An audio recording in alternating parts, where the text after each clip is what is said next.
আমন্ত্রণ জানাচ্ছি বিশেষ সংবাদে। বাংলাদেশের অন্তর্বর্তী সরকারের ১.৫ বছরের শাসনকাল নিয়ে এবার বিস্ফোরক সব তথ্য সামনে আনলেন রাষ্ট্রপতি মোহাম্মদ সাহাবুদ্দিন। সরাসরি অভিযোগ তুললেন প্রধান উপদেষ্টা ড মোহাম্মদ ইউনূসের বিরুদ্ধে। তাকে অন্ধকারে রেখে রাষ্ট্রপরিচালনা এবং এমনকি রাষ্ট্রপতির পদ থেকে সরিয়ে দেওয়ার ষড়যন্ত্র হয়েছিল বলেও দাবি করেছেন তিনি। বিস্তারিত থাকছে প্রতিবেদনে। বাংলাদেশের রাজনৈতিক অঙ্গনে বইছে নতুন ঝড়ের ঝাপটা। দীর্ঘ ১.৫ বছর চুপ থাকার পর এবার মুখ খুলেছেন বঙ্গভবনের অধিপতি রাষ্ট্রপতি মোহাম্মদ সাহাবুদ্দিন।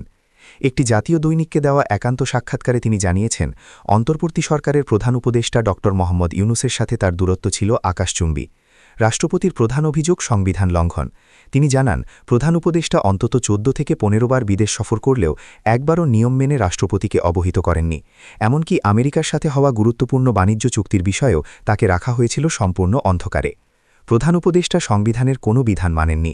বিদেশ থেকে ফিরে রাষ্ট্রপতির সাথে দেখা করা এবং লিখিতভাবে জানানো তার সাংবিধানিক বাধ্যবাধকতা, কিন্তু তিনি একটিবারের জন্য আমার কাছে আসেননি। আমাকে সম্পূর্ণ আড়ালে রাখার চেষ্টা করা হয়েছে। শুধু অবহেলায় নয়, রাষ্ট্রপতি দাবি করেছেন তাকে সরিয়ে দেওয়ার জন্য একের পর এক ষড়যন্ত্র লিপ্ত ছিল তৎকালীন প্রশাসন। গণ অভ্যুত্থানের নেতাদের চাপের পাশাপাশি অসাংবিধানিক উপায়ে একজন অবসরপ্রাপ্ত প্রধান বিচারপতিকে তার পদে বসানোর চেষ্টা করা হয়েছিল বলেও অভিযোগ তোলেন তিনি। তবে রাজনৈতিক দলগুলোর অনমনীয় অবস্থান এবং বিশেষ করে বিএনপির একজন শীর্ষ নেতার আশ্বাসে সেই চক্রান্ত সফল হয়নি বলে জানান মোহাম্মদ সাহাবুদ্দিন। সাক্ষাৎকারে রাষ্ট্রপতি আক্ষেপ করে বলেন, ১.৫ বছরের এই অভিজ্ঞতা মোটেও সুখকর ছিল না। একদিকে যেমন তাকে সরিয়ে দেওয়ার পায়তারা চলেছে, অন্যদিকে দেশের শান্তিশৃঙ্খলা বিনষ্ট করে সাংবিধানিক শূন্যতা সৃষ্টির চেষ্টাও হয়েছে বারবার। রাষ্ট্রপতির এই বক্তব্যে এখন উত্তাল বাংলাদেশের রাজনৈতিক অঙ্গন।